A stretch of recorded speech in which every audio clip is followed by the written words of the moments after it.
Hey guys, welcome back to Potluck Home Kitchen. So I am back with another new recipe. So आज की recipe है authentic south Indian रसम. सो ये ingredients मैंने mention कर दिए हैं. Now let's start. सो यहाँ पे मैंने लिया है 3 बड़े टमाटर पके हुए, जिसे मैंने रफली चॉप्ड कर लिया है. नेक्स्ट यहाँ पे मैंने इमली ली हुई है 1 मुट्ठी. ये सीडलेस इमली है, बिना बीज वाली. यहाँ पे लाल सूखी मिर्च मैंने ली है. यहाँ पे कड़ी पत्ता, जिसे हम करी लीव्स भी बोलते हैं. यहाँ पे हरा धनिया लिया है और हरे धनिया के स्टिम लिए हैं. नेक्स्ट मैंने यहाँ पे हींग भी लिया है.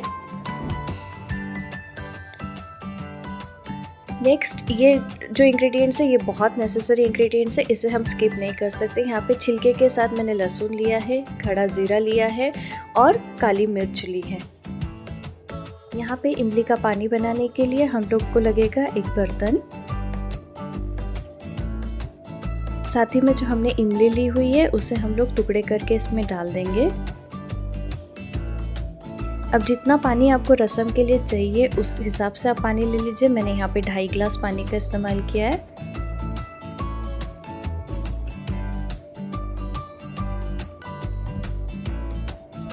अब इसमें ½ टीस्पून हल्दी पाउडर डालकर इसे अच्छे से मिला लेंगे और इस पानी को हम लोग गैस पे रख देंगे कम से कम 1 से 2 मिनट के लिए, ताकि ये थोड़ा सा लुकवार्म हो जाए, हल्का गुनगुना हो जाए.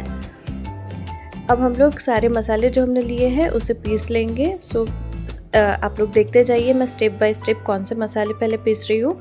सो ये हमने जो खड़े मसाले लिए थे, ज़ीरा, काली मिर्च और लहसुन, पहले हमें उसे मिक्सर में पीस लेना है. सो यहाँ पे मैंने पीस के ले लिया है. आप जैसे कि देख सकते हो यही टेक्सचर हमें चाहिए. अगर आपको काली मिर्च जो है वो एकदम फाइनली पीसी हुई चाहिए तो आप इसे और थोड़ा सा बारीक कर सकते हो. अदरवाइज़ ये टेक्सचर जो है ये बिल्कुल परफेक्ट टेक्सचर है. सो इसे हम लोग एक प्लेट में रिमूव कर लेंगे. नेक्स्ट सेम जार में, बिना जार को धोए हुए, उसी में हमें बाकी जो हमारे टमाटर है उसे भी पीस लेना है. टमाटर हमें एकदम फाइनली पेस्ट नहीं करना है, प्यूरी नहीं बनाना है, रफली ग्राइंड करना है. ठीक है, जैसा कि आप देख सकते हो.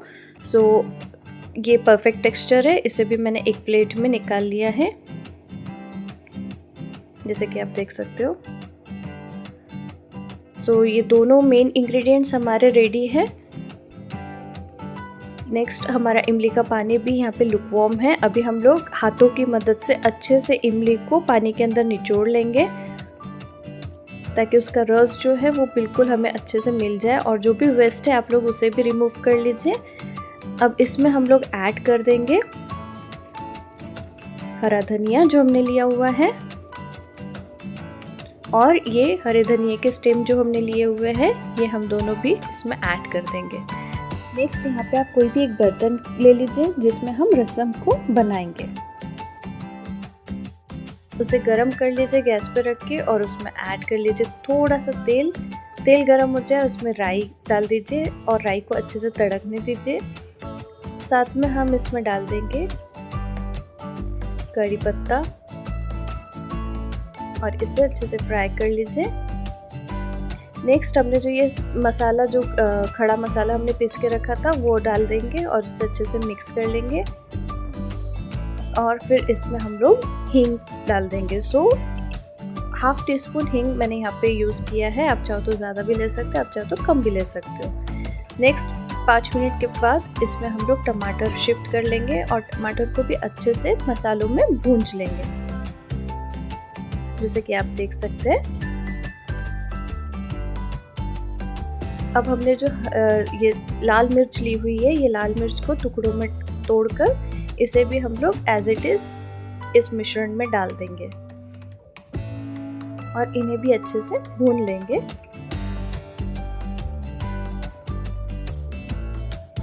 सो वीडियो को एंड तक देखते रहिएगा, क्योंकि इसमें मैंने कुछ टिप्स भी दिए हैं. नेक्स्ट हम इसमें ½ टीस्पून हल्दी और ऐड कर लेंगे कलर के लिए. अब इसे भी अच्छे से मिक्स कर लेंगे.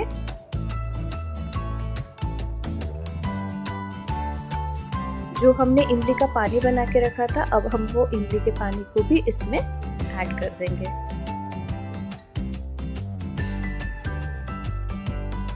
अभी जो भी बचा हुआ है उसमें थोड़ा सा और पानी डालकर मैं इसमें ऐड कर रही हूँ।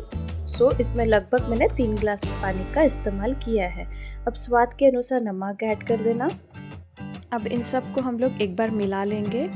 अब टिप ये है इसमें कि हमें इस रसम को बॉईल बिल्कुल भी नहीं करना है, उबाल नहीं आने देना है। सो आप देखते रहिए इसे मैं कैसे बना रही हूँ। जस्ट इसे फेस आने तक या फिर एक बॉईल आएगा, बस उतना ही। इसे प्रॉपर बॉईल हमें जैसे हम सब्ज़ी बनाते हैं वैसे नहीं करना है। सो ये बहुत पेशेंस का काम है, आपको कंटिन्यू उसके सामने खड़े रहना है। सो आप जैसे देख सकते हो, सी यहाँ पे कुछ कुछ बॉइल्स आए हैं या फेस आ रहा है, बस यही इसका सही टाइम है कि हम इसे बंद कर देंगे। और बंद करने के बाद में गैस बंद कर दीजिए और इसे ढककर 15 मिनट्स के लिए ऐसे ही छोड़ दीजिए, ताकि वो जो स्टीम है उसी में वो रसम जो है अच्छे से कुकड हो जाए। और फिर आप लोग गरम गरम राइस के साथ में ये रसम को खा सकते हो, और आप चाहो तो एज अ सूप भी इसे इंटेक कर सकते हो। ये आपकी सर्दी, खांसी, ज़ुकाम, बुखार, ये सब चीज़ों में भी बहुत फ़ायदेमंद है। सो आप भी ज़रूर बनाना और बताना कि आपको ये रेसिपी कैसी लगी। And thank you so much for watching my video. ऐसे ही आप लोग सपोर्ट करते रहिए, और अगर आप न्यू हैं और अब तक आपने मेरे चैनल को सब्सक्राइब नहीं किया है, सो प्लीज़ मेरे चैनल को सब्सक्राइब कर लीजिए। और अगर आपको वीडियो पसंद आई हो तो प्लीज़ इसे लाइक करके एक कमेंट ज़रूर करिएगा। Thank you so much for watching my video. Bye bye, take care.